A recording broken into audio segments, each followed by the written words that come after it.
Kubbii keenya dhukkubbisaa taasifatee dadhabbii keenya dadhabbisaa taasifatee du'a keenya du'a isaa taasifatee Waaqayyo Gooftaa keenya Yesuus Kiristoos kanaan nu galanni isaaf haa ta'u. Ameen. Egaa obboleessa keenya arrammoo gaafii natu sin gaafata. Egaa samuuna sintu na gaafachaa ture. Arramee dabareen kan koodha.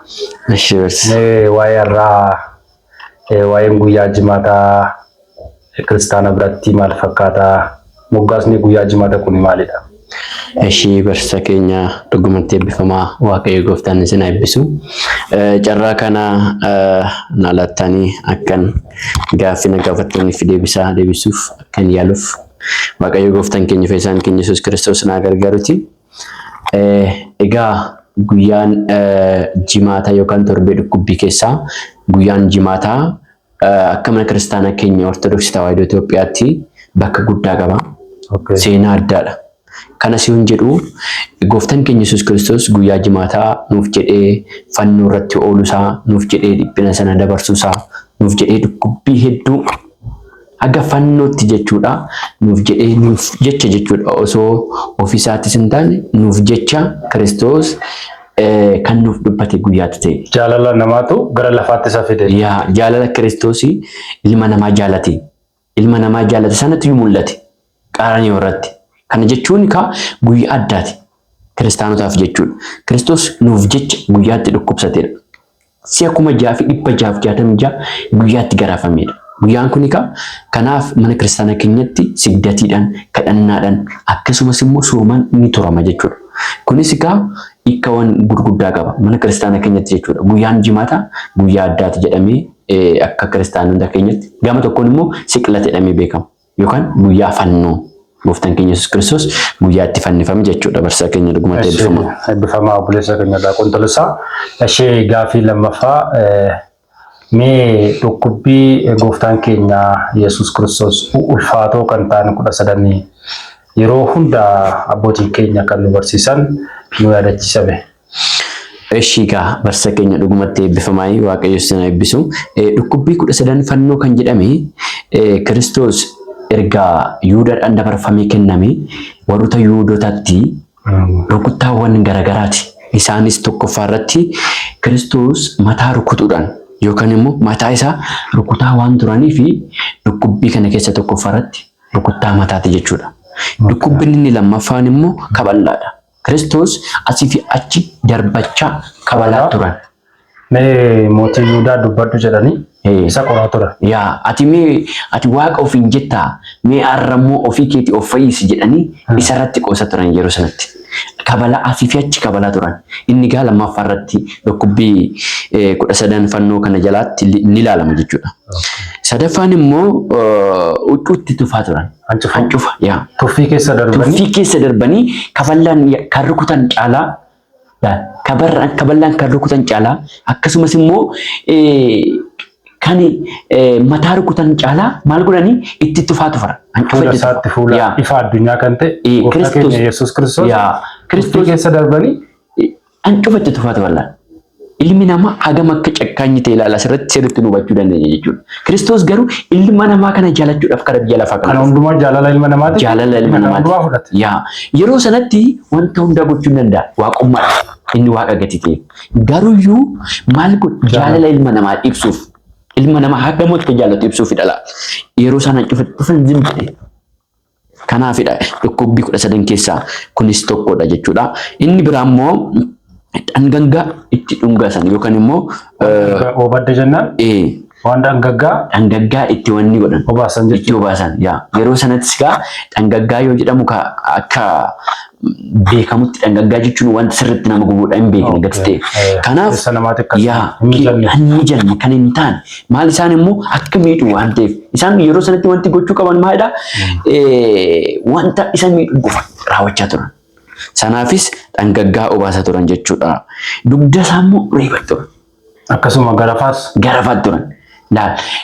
Yeroo Yihuudaan erga gurguree maallaqatti erga gurguree isaan yeroo san erguma fudhatan boodatti rukuttaa eegalan. Osoo Philaaxoos bira hin geessin rukuttaa jalqaban. Amma Qayyaafa bira amma Qayyaafa bira geessanitti rukuttaa jalqaba.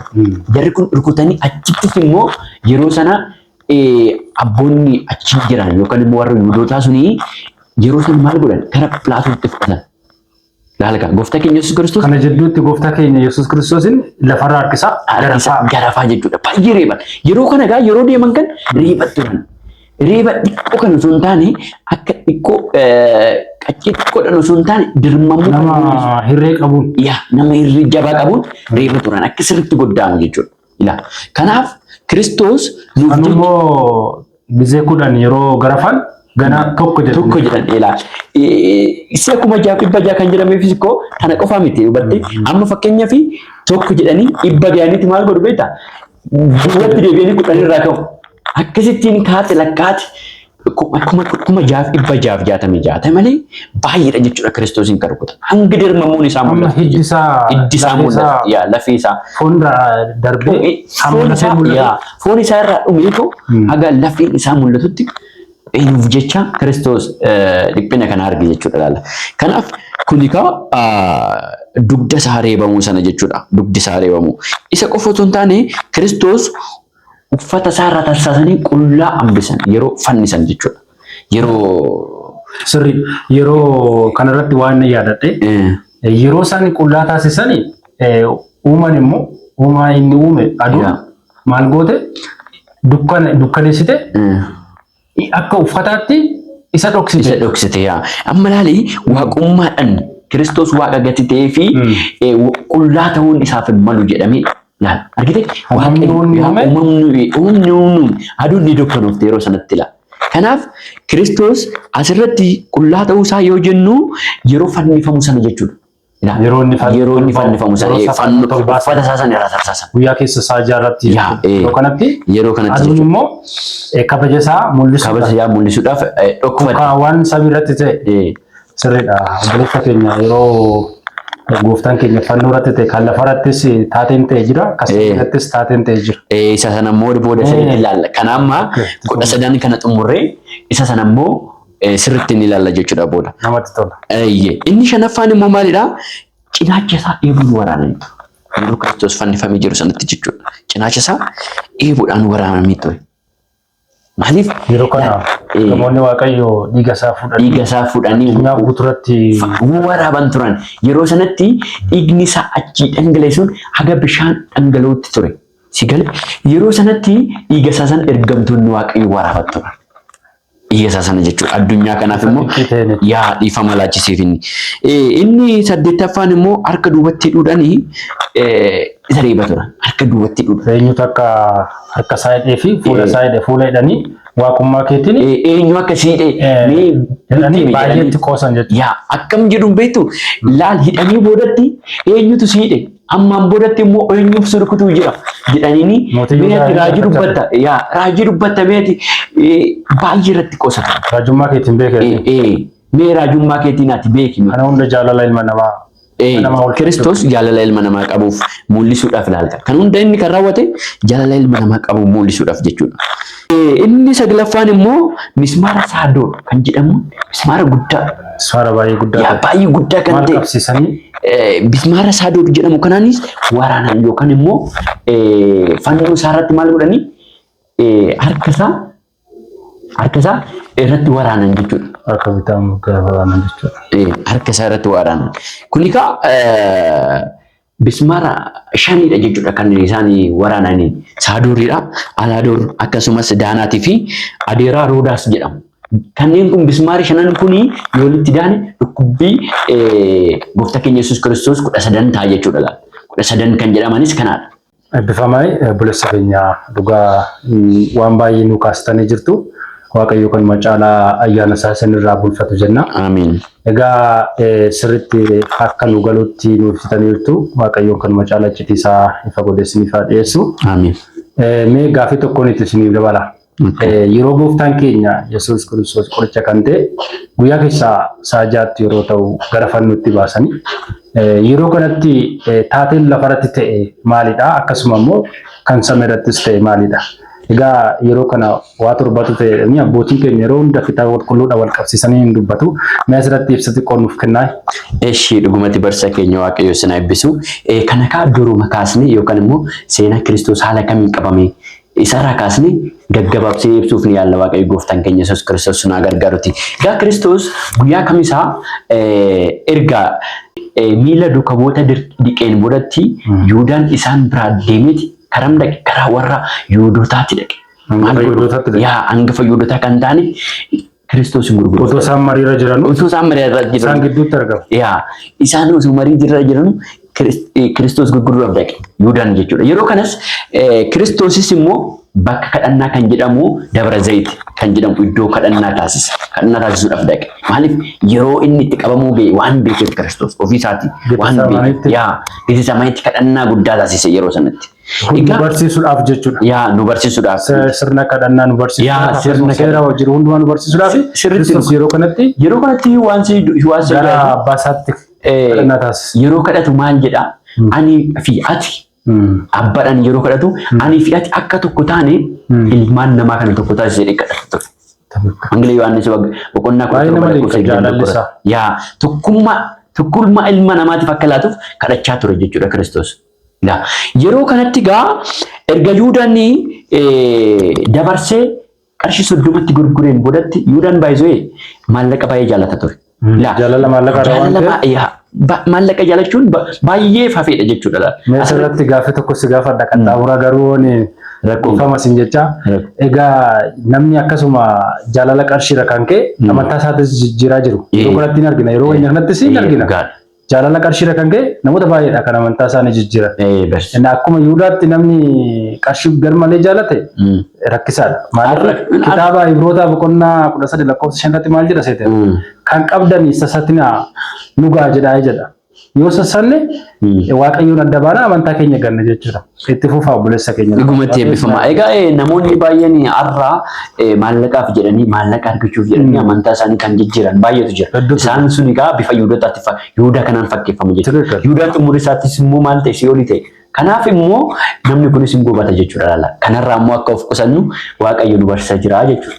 Egaa barsa keenya asirraa wanti hubachuu qabnu tokko maalidha jechuudha. Yeroo kana Yihuudaan erga gurgureen boodatti Kiristoosiin erga gurgureen boodatti maal godhe? Kiristoos bira dhaqe. Maal godhe? Isa dabarsee kennu baay'ee ariifatee birricha fudhate booda. Birrii fudhate kaa. Kanaaf warroonni hangafoota Yihuudootaa kan ta'an isaan Yihuudaan qabatanii dhufan. Kiristoos bira dhaqan. Attis Yihuudaan maal godhe? Itti dhagaa jedhee ni dhungate jedha. Yihuudaan mallattoo kanaan dura jara walii galee maal godhe beektaa? Isaan hundaa 12 akkamittiin adda sin baasaa isa sana nan dhungadha jedheen Kiristoos Yihuudoota waliin uffata tokko waan uffatuuf isaanii adda baasuu hin dandeenye. Adda baasuu hin danda'amu ta'e. Kanaaf ani kan dhungadhu kana qabdanii jedheen mallattoo akkasii kanaan maal godhe? Dhungate jechuudha. Laalika dhungiin kuni jaalala fakkeessummaati. Jaalala fakkeessee gooftaa keenya fakkeesse malee dhuguma jaalatee miti laa kan dhungachaa jiru. Maal godhee dabarsee Kiristoosin laachaa jira. Namoonni baay'een har'aa nu dhungachuu danda'u nutti kufaluu danda'u. Si galee jaalala fakkaatanii garuu xumura isaanii baay'eetu jira. Kanaaf gaa Yihuudaarraa waan hubachuu qabnu kanadha. Yihuudaan ni dhungate. Dhugatee garuu dabarsee Kiristoosis akkas jedhee. Yaa Yihuudaa ati ilma namaa dhungattee dabarsitee namaaf laatta miti. Warra cubbamtootatti. Warra cubbamtootatti dabarsitee namaa laattamii jedheeni Kiristoosiin Yihuudaatti dubbate. Ilmi garuu isa ergameef xumuruudhaaf dhufe jedhe. Ilmi wanta inni ergameef raawwachuu dhufe gati ta'e. Kanaaf yeroo kana jalqaban isaan rukuttaadhaan erga fudhatanii boodatti rukuttumaan hin jalqaban. Yeroo sanattis immoo mootiin biyya Roomii kan ta'e Pilaaxoos bira geessan. Gabaabumatti jechuudha. Pilaaxoos bira yeroo geessanii Pilaaxoos saa tokkotti jedhu ganama barraaqa saa tokkotti jechuudha. Pilaaxoos fuuldura dhaaban. Galgala sana fudhatanii ganama barraaqa saa sadii irratti qaban. Qabisa saa sadii irratti qaban. Aga sanitti gaa waan barbaade irratti qabisa galgala saa sadiitti qaban. Yeroo sanaan boodatti gaa ganama saa tokkotti Pilaaxoos bira geessan. Pilaaxoosis maal jedheeni nama kanaan cubbuu irratti hin argine. Sababii kanaafidha kiristaanni yeroo hunda saa tokko irratti kan kadhannaa taasisu. Sababii kanaafidha tokko. Kanaafidha. Laalika yeroo sanaan boodatti Pilaatos bira yeroo geessan waan si dhibu tokko Pilaatos maal jedheeni namni kun badii yoo balleessu hin argine warroota Yihuudootaati. Laawwadha. Ragaa sobaaratti funaanaa fannisi jechaa turan uummanni baay'een irratti kaa turan. Inni Masii ofiin jedha Kiristoos ofiin jedha kanaaf namoonni baay'een gibirra kan kaffalamne akka san waan dhorkee fi isaan iyyachaa turan. Jechaa turan jechuudha. Ragaa sobaaratti funaananii garuu isa kana irratti argachuu hin danda'u. Pilaatosis immoo maal godhee ani kana murteessuu hin danda'u. Gara Heroodis deemaa ittiin jedhe. Heroodisitti deebisee ergila. Inni immoo jalqabumayyuu Heroodis immoo jalqabuma barbaadaa ture. Yesuus baay'ee barbaadaa ture. Maaliif jennaan Heroodis nugusa ture mootii ture jetti. Kunis immoo mootiin ofiin jedha waan jedhaniif isaanii warroonni Yihuudoota akkasitti waan yaadaniif yeroo argu kana ati akkamittiin waaqa ofiin jetta mootiidha akkamitti ofiin jettanii Heroodis. Heroodis immoo Galiilatti waan mootii tureef yeroo sanatti gooftaan keenyas naannoo sanitti waan dhalateef inni daa'imummaarraa barbaadaa ture Heroodis. Heroodis gooftaa keenyas barbaaduudhaaf inni wanta hin goone hin qabu. Daa'immoota 200 ol ajjeesee jira yoo hubanne ta'e jechuudha. Kanaaf haati teenya qulqulleetti dubaroo Maariyaamis karaa Gibxii kan godaanteef godaansi sun iyyuu Heroodis irraa yoo fakkeenya fudhanne jechuudha. Kanaaf egaa Heroodis bira yeroo dhufutti Kiristoos Heroodis maal jedheeni ati akkamittiin mootii ofiin jettaa jedheen. Hin callise Waaqayyo. Waaqayyoon hin callise. Ati amma dhugumaa ilma Waaqayyooti ofiin jettaa jennaan eeyyanii ilma Waaqayyooti jedheen Kiristoos. Ilma Waaqayyo waan ta'eef. Laal Waaqayyo irraa Waaqayyo abbaan waan ergeef jedhe. Waan isan galchine hin callise jechuudha. Waan dhugaa dubbate waan dhugaa ta'e qofatti dubbachaa ture laal asirratti. Yeroo sanatti jechuudha. Yeroo sanas deebisaati Pilaatositti geesse jedhee laawwadha asirra. Pilaatosis yeroo sana egaa baay'ee gaabba ture. Garuu immoo uummanni waan itti iyyaa tureef uummanni maal jedhaan yaa fannifamu misqaloo jechaa ture uummanni baay'een jechuudha. Yaa fannifamu yoo jedhan kana.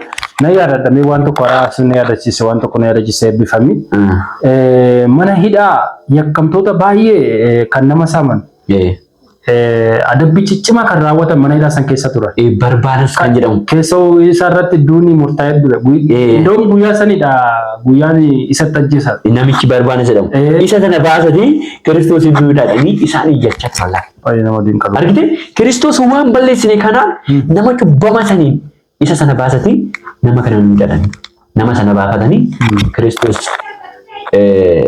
gara baay'ee yakka gurguddaa hojjete san yaabaanii Kiristoos immoo afannifamu jedhan. Murteessanii yeroo sanas iyyaa uummata kanaa waan dhageef Pilaatosis eeyyama isaaniif laatti jara kana akka godhan godhaa. Barbaan bahee ijoollee jarri lamaan garuu gooftaa keenya mirga isaaniitti fannifamu. Laal kadamuu nu tsuneenyi jedheen Pilaatos maal jechuudha ani humaayyuu keessa hin qabu. jedheni isaanitti laate ture. Uummatatti laate. Uummata warra Fariisota dabarsee kanatti jechuudha. Yihuudoonni kun egaa immoo tsaafti Farisaawiyaan kan jedhaman baay'eetu jiraam jiree mangurguddoonni Hannaa fi Qiyyaafaan kanneen baay'eetu jira jechuudha. Gurguddoonni hangafoota Yihuudoota kan ta'an isaanis kaa'ee jaatuma fudhachaa deemu. Kiristoosin fannifachuuf jechuudha. Yeroo sana egaa Kiristoos yeroo kana dhiigni isaa ijoollee keenya irratti barbadaa'ee hafu jedhamti. Isaan amma yeroo sanatti darbachaa muka baachisaa jechuun fannoo isaa jechuudha. Baachisaa ture. Deemi baadhu deemi jechaa ture. Yeroo sanas garafaa ture. Laawwadhu. Garafaati kara qaraaniitti yeroo geessan. Erga qaraaniitti geessaniis booda bismaarii shanan sana qabatanii saadoor alaadoor daanaas kan jedhaman kana bismaarota shanan kana qabatanii harka lamaanitti miilatti Mismaaronni baay'ee gurguddaa. Mismaarri gurguddoota kana jechuudha. Kan laphee waraane baay'ee lapheedha kaasee hanga muka wal qabsiisuu danda'utti mismaara kan ta'e jechuudha. Mismaarichi jechuudha. Yeroo sana akkasittiin Kiristoosin fannisan jechuudha. Yeroo fannisan kanattis gaa osoo fannisuun duratti maal godhan? Kiristoosin hama isaarraa uffata isaa tarsaasa ture. Maaliif qullaa fannisuuf ture isaa?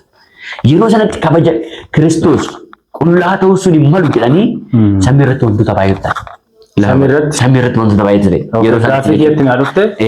Amma gaaffiin kun samii irratti Kiristoos yeroo fannifamu wantoonni ta'an hedduudha. Isaan keessaa sitti nima. Guyyaan sun halkan fakkaate. Aduun ni dukkanofte kanatti addeessi immoo dhiiga uffatte yaa. Urjoonni immoo ni harcaalan. Urjoonni yoo harcaanii akkasumas immoo aduun dhiiga uffatu guyyaadhaan aduun yoo dukkanoftu kanatti warroonni achi jiran sun kaachaa turan. Dhuguma ilma waaqayyooti jedhanii kaachaa dhufu. Ajaa'iba kana yeroo isaan qullaa taasisan aduun immoo lakki qullaasaa hin mul'isu jette kabaja gooftaa keenya dhoksite. Yaa kabaja gooftaa keenya Yesuus Kiristoos dhorkite. Rabbii kanaaf natti fakkaata. Abboon keenya yeroo jedhu kana jedhu. Amma gaa kana jechuun yeroo kanatti duumessi yeroo ta'utti yookaan yoo dukkanaa'u kanatti guyyaadha. Guyyaa Kiristoos amma fakkeenyaaf duumessi erga dukkanaa'e sa'aatii 6 sa'aatii 9 mire amma sa'aatii 9 kanatti dukkana ture. Yeroo sana garuu isaan maal godhan? Olii gadi kakkachaa turan. Kiristoos dhiisanii maal godhan? Karaa mana isaaniitti kaachaa turan. Waaqummaan Waaqayyoo waan itti mul'ateef yeroo sanatti. Yeroo sana Waaqayyoo waaqummaa isaa argisiise. Yaa itti argisiise gadi ta'eef laa. Obboleessa keenya Daaqun Tolosaa Waaqayyo isin eebbisu eebbifamaa dhugaa waan baay'ee nu yaadachiistanii kanuma caalaa Waaqayyoon ayyaana isaa isinirraa bulfatu. Ameen. Egaa iccitii isaa fagoo jiru dhiyeessee Waaqayyoon siif ibsu kanuma caalaa eebbifamaa. Waaqayyo isin eebbisu. Egaa maatii Waaqayyoo egaa hundi keessanuu sheer nuuf godhaa, koppiliingii nuuf godhaa, madaraa keessan jenna.